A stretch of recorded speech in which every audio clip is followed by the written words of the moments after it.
Multigrain पिठाच्या पोळ्या कशा करायच्या त्या आज मी तुम्हाला दाखवणार आहे।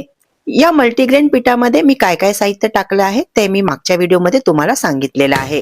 आपल्याला जितकं कणिक पाहिजे आहे तेवढ्या पोळ्या करायच्या, त्यानुसार आपल्याला इथे कणिक घ्यायचं आहे।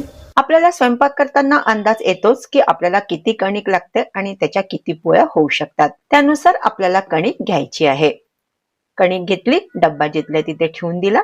थोडं मी मीठ घालते, यात मी थोडं गरम पाणी घालते आणि एका थंडाच्या मगमध्ये मी गरम पाणी मिक्स करून घालते आणि थोडं कोमट पाणी।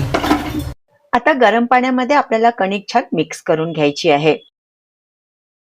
थंड पाण्याच्या पण ह्या छान म्हणजे बनून जातात, पण कसं एखाद दोन असल्या तर थंड पाण्याच्या ठीक होतात।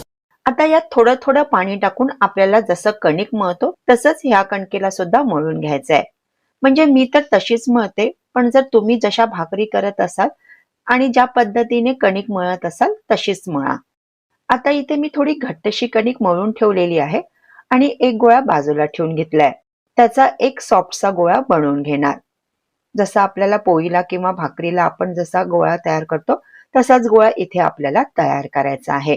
थोडा मऊच गोळा इथे आपल्याला तयार करायचा आहे। आता जो गोळा तयार करून घेतलेला आहे तो घेऊया। आता गोळ्याला पोळपाटावर छान मळून घेऊया, म्हणजे तो थोडा सॉफ्ट होईल। गोळा थोडा मोठाच झालेला आहे, कारण की आपल्याला जाड भाकरी नाही करायची आहे। अगदी पोळ्यांसारखं आपल्याला या भाकरी करायची आहे। तर आपण जसा पोळ्यांसाठी गोळा घेतो तेवढाच गोळा आपल्याला इथे घ्यायचा आहे। आता कणकेमध्ये ठेवून त्याला व्यवस्थित कणिक लावून आणि हातावरच त्याला थोडं थापून घ्यायचं आहे।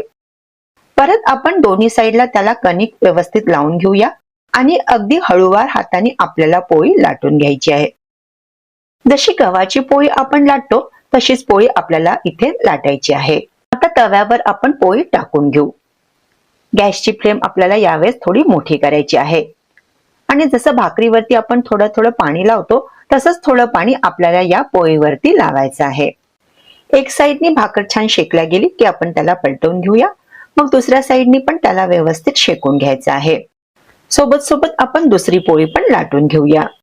खालच्या बाजूने भाकरी छान शेकली गेलेली आहे। आता तिला गॅसवर टाकून आपण छान शेकून घेऊया।